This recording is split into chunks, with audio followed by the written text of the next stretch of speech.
Bueno, pues muy buenas tardes y muchas gracias por asistir y muchas gracias a los organizadores, a la Fundación, y estoy muy agradecido de haber sido invitado. Bien, pues nada, el rótulo del título de la charla es suficientemente significativo. Entonces, las consideraciones que voy a hacer es desde el punto de vista, efectivamente, de los derechos humanos.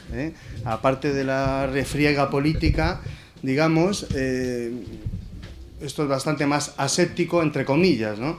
Entonces, simplemente son los estándares del derecho internacional de derechos humanos los que conviene aquí considerar, sencillamente. Bueno, a ver un momento que me centre aquí. Bien. He dividido así en la charla, ver los posibles delitos cometidos durante la guerra civil y durante la etapa de la dictadura, la legislación que es aplicable para el tipo de delitos que se considera, bueno, qué escollos están surgiendo para aplicar las normas internacionales, como deberíamos hacer como el resto de los países. Al final hay una proyección con qué supone la Ley de Memoria Histórica respecto a esos estándares de la legislación internacional y, bueno, qué recomendaciones han hecho las Naciones Unidas, en concreto el Comité de Derechos Humanos, con respecto a este tema de los crímenes del franquismo, y que España pues está desobedeciendo, digamos, y es muy lamentable la deriva que en estos últimos años está ocurriendo en este país, ¿no? con el Estado, desde el punto de vista de las obligaciones que tiene el Estado en cumplir la legislación internacional. Entonces, España ha pasado de ser una referencia en materia de justicia universal y punta de lanza, con el caso Pinochet, a pues, los últimos tiempos. El año pasado hubo una modificación legislativa para recortar bastante el principio de justicia universal. Y, bueno, pues aparte, pues estas recomendaciones que hacen las Naciones Unidas no se están siguiendo, ¿no? Bien, en cuanto a los posibles delitos cometidos, he tirado alguna documentación que, en fin, yo no vengo aquí representando a Amnistía, pero estoy en Amnistía y, lógicamente, estoy en el equipo jurídico aprendiendo de mis compañeros abogados. Yo no soy jurista, ¿no? Y bueno, pero he tirado de un informe donde pone UPF, es la Unión Progresista de Fiscales, los autos de Garzón, de octubre y noviembre de 2008, una querella que se ha puesto recientemente en Argentina, bueno, y los informes de Amnistía y algunos artículos. Entonces, con esa perspectiva, sí vemos que hay distintos delitos que son pertinentes. Luego ya la justicia o un juez determinado pues puede considerar un delito o no otro, etcétera, etcétera. Ya son cuestiones de técnica jurídica que a veces se me escapan y supongo que también se les escapa incluso a los juristas, ¿no? Bueno, entonces, podemos hablar con pertinencia de crímenes de lesa humanidad, crímenes de guerra, genocidio.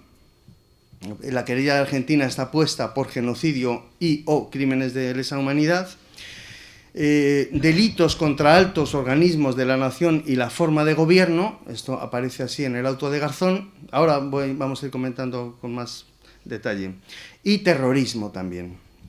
Bueno, vamos a ir comentando cada uno de los apartados un poco, ¿no?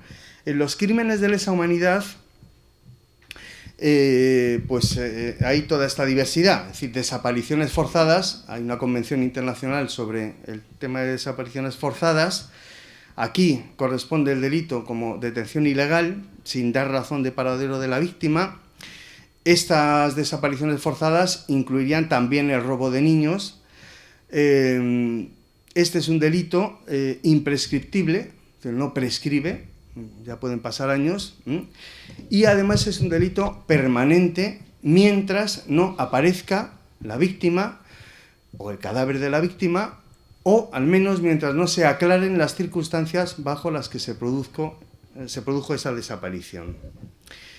Bueno, delitos sexuales, una diversidad, desde luego violaciones, embarazos forzados, etcétera.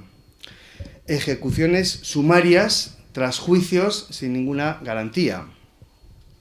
Encarcelamientos arbitrarios, trabajos forzados, que hubo 100 y pico campos de concentración y creo que como 500.000 de personas en esos campos de concentración, ¿no?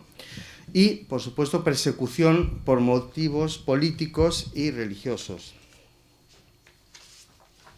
No recuerdo si es la próxima. Sí.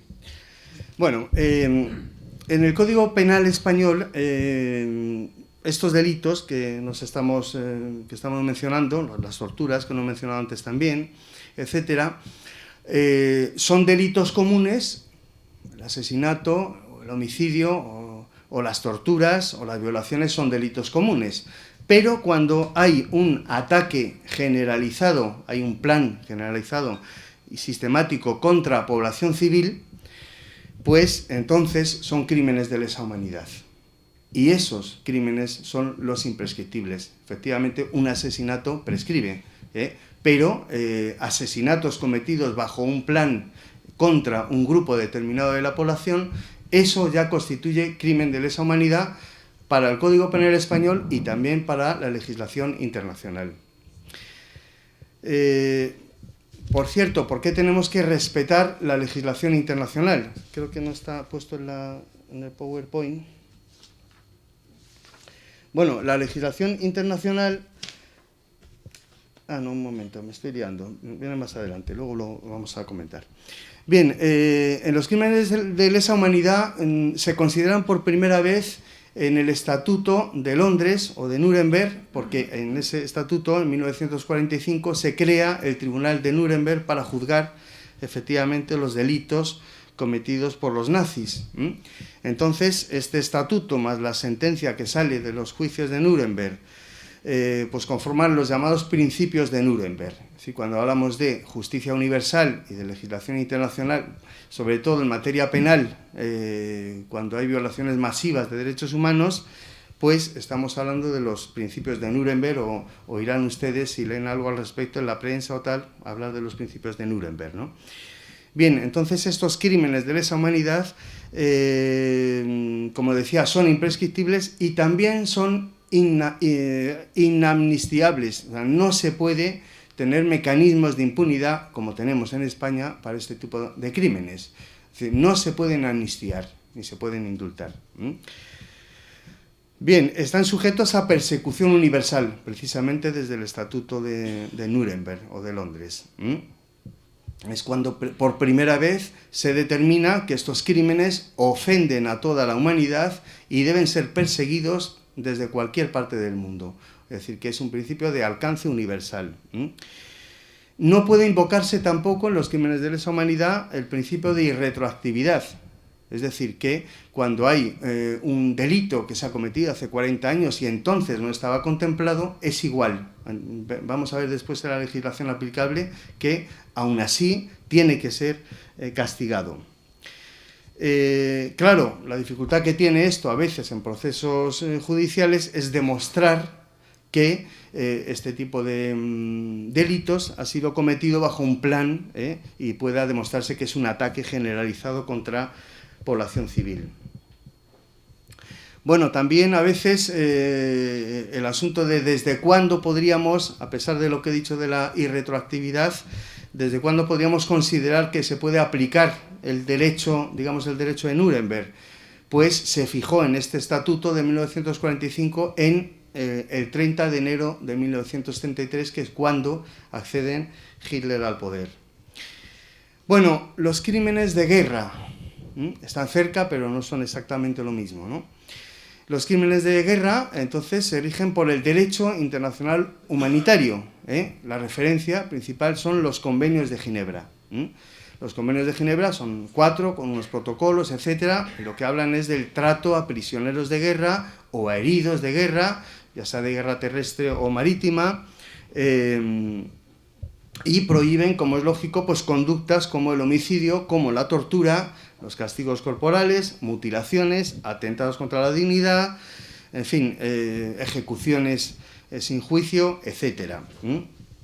Además, los conflictos bélicos se rigen por el derecho internacional consuetudinario, quiere decir, los usos y costumbres de la comunidad internacional y de lo que se llama, así con una terminología un tanto no sé si romántica, en fin, las naciones civilizadas. Bueno, hay una cláusula que data de 1899, de una reunión en La Haya, que es la cláusula Martens, ¿no? Entonces, lo que dice esta cláusula es que ningún crimen contra la humanidad podrá quedar impune por no estar previsto en la legislación. Es decir, lo que se empezaban a encontrar es que se habían hecho barbaridades y no había un código penal que las castigara, ¿no? Bueno, pues aún así se considera, y las naciones lo aceptaron, las veintitantas naciones en ese momento, que eso no podía ser, y que había que castigarlo en todo caso. Eso, claro, formaría parte del principio de legalidad. El principio de legalidad significa que si yo cometo un delito y no está contemplado, no está tipificado, puede ser que no se me pueda castigar, ¿no? Bueno, esta cláusula Martens fue ratificada por España en 1900. Bueno, esto son referencias porque a veces se pone en cuestión si hechos sucedidos en los años 30 y en los años 40, pues qué legislación se aplica, o eso ya ha prescrito, este tipo de razonamientos exculpatorios, ¿no? Bueno, el genocidio es el más grave de los delitos, aunque no está contemplado en el Código Penal dentro de los delitos de lesa humanidad, está en otro apartado. Bueno, el referente aquí es la Convención para la Prevención y Sanción del Delito de Genocidio. Fijaos que los nazis lo que hacen es un genocidio, pero en la sentencia no aparece el término genocidio para nada, no son condenados por genocidio, son condenados por crímenes contra la humanidad, porque no estaba tipificado todavía el delito de genocidio. Y efectivamente en el año 46 es cuando empiezan a trabajar sobre el asunto, y en el año 48 surge ya una referencia normativa que es la Convención, el rótulo es largo, en fin, contra el genocidio.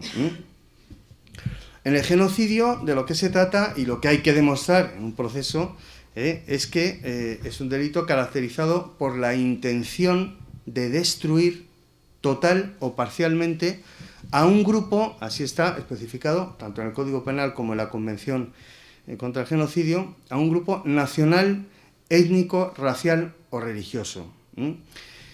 Bueno, ¿por qué es un tipo penal problemático y a veces no se acepta esta calificación?